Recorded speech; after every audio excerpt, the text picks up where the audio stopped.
Good morning from the city of Liepaja, Latvia. It's Wednesday, 28th of May. Time is now 9:43. Temperature, I would say 13 maybe. A bit cloudy, but it shouldn't rain today. Today my plan is a bit different than the previous days, because as I said yesterday, I have never visited this area of the Baltics, and there's one place which I want to visit. I need to use Wikipedia to explain this place a bit better. It's called Curonian Spit, a 98-kilometer long, thin, curved sand dune spit that separates Curonian Lagoon from the Baltic Sea. It's a UNESCO World Heritage Site shared by Lithuania and Russia. Of course, now you cannot go to the Russia side, but at least Lithuania side you can explore, so about half of this spit. I don't think there's much riding to do there, but I think the sceneries will be nice, and you know it has been on my bucket list for several years, so let's hit the road. Welcome along. I think I mentioned also yesterday that there's one city here which I also want to visit. It's Klaipeda on the west coast of Lithuania. So that's why I already booked an apartment over there for next night. So I will spend this evening to explore that city. So today there won't be any trail riding, but more this kind of exploration.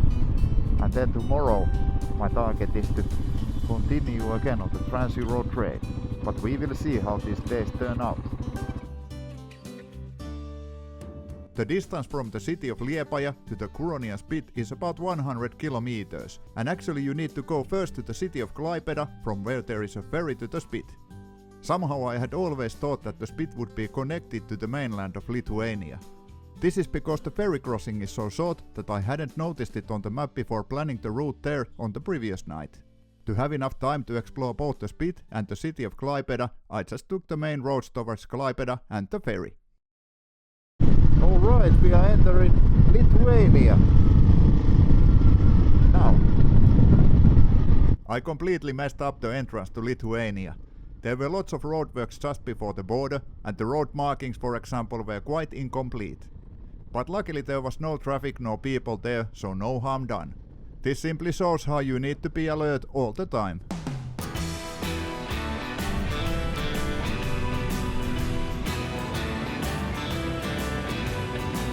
We have arrived to Klaipeda. Seems this is not so motorcycle friendly city because, for example, there you can see that sign which bans motorcycles between 10 in the evening and 7 in the morning. But yeah, let's go to the ferry terminal. 4 kilometers to go.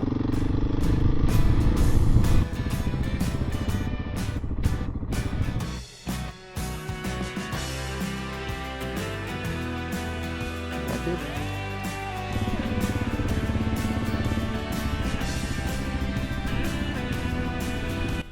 Alright, I was a bit concerned that I couldn't fit in this ferry. There's quite many cars over there. But luckily they took me in. Well, that didn't take too long, maybe 5 minutes or something like that. And now we are on the Spit, UNESCO National Park. The Curonian Spit is a UNESCO World Heritage Site. Total length of it is 98 kilometers, of which 52 kilometers is on Lithuania side. Rest of it belongs to Russia. The whole Spit is a national park. There is an entrance fee into it, 10 euros with a motorcycle, and basically only one road goes through it. There were lots of sandy trails going all around, but all of them are of course prohibited to be ridden, and some even prohibited to be hiked on. The Curonian Spit is home to the highest moving sand dunes in Europe. Their average height is 35 meters, but some are as high as 60 meters. The single road through it is a really nice ride. Curvy road with beautiful views to the lagoon, the Baltic Sea, sand dunes and pine forests.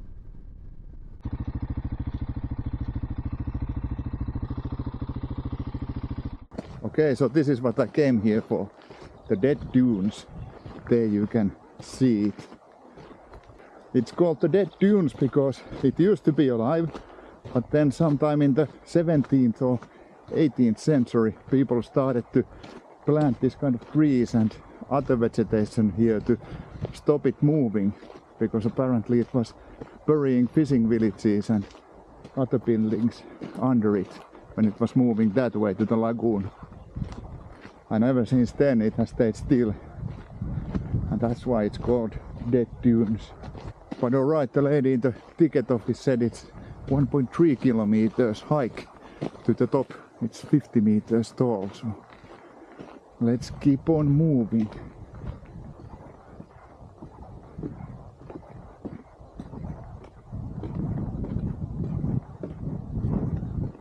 It really starts to look like a desert over here.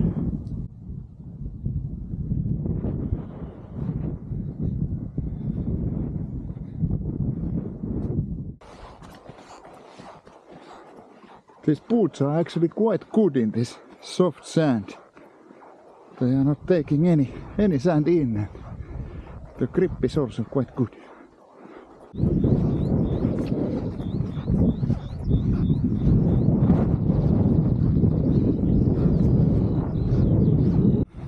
Alright, I think that's the top.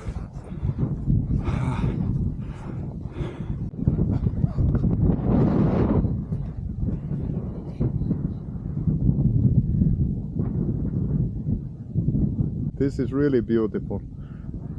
53 meters high dune. And here you can see the lagoon side. And over there is the Baltic Sea. Yeah, I'm really happy I came here. I don't know if there's any other place like this in the world. Most likely not. But yeah, time to go back and maybe check if there's some light lunch in Nida before returning to Klaipeda. Time is now 1:30. My target is to be latest at 5 o'clock in Klaipeda. Seems I'm fairly well on time. But yeah, let's continue.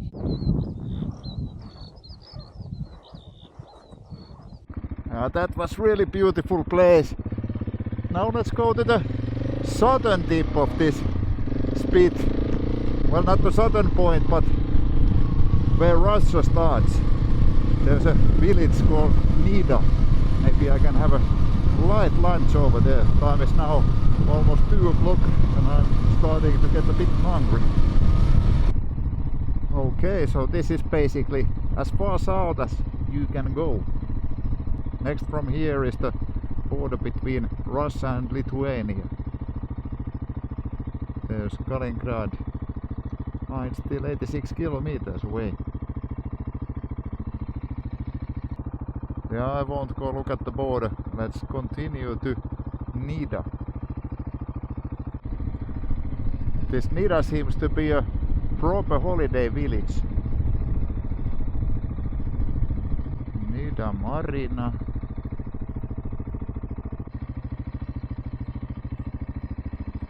Alright, I took the fast option, meaning some sushi from the grocery store and energy drink. Time is now 2:50, so let's head to Klaipeda. We need to take the same road as there's only that one road going through this spit. But yeah, it was beautiful, so I don't mind. But yeah, this is a beautiful village. I could imagine coming here for a couple of days with the family.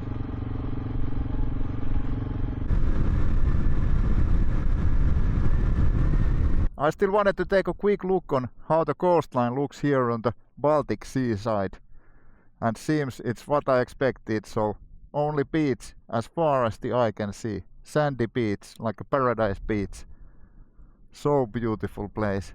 There's people fishing here and swimming, and actually there you can see Klaipeda as well, where I'm heading now. Yeah, I could return here someday for different kind of activities than the motorcycling.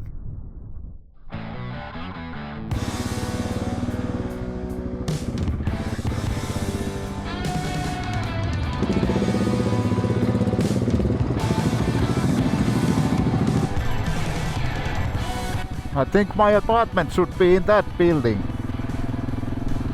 Let's see how we get there. This GPS is telling me some weird instructions. Yes, this is it.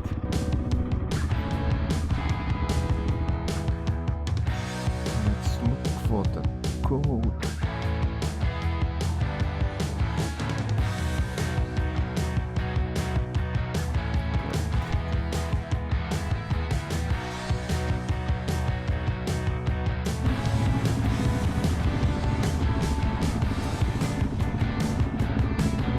Number 8. Excellent. Now let's carry as much stuff in one go as possible. Alright, it should be possible to get in the room directly from this garage.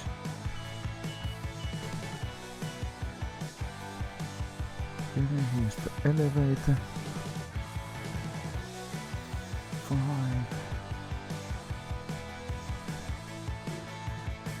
Alright, this one. Like that. Okay, this should be even too big for my needs. But this had the garage, so that's why I took it. 100 square meters. Just for me.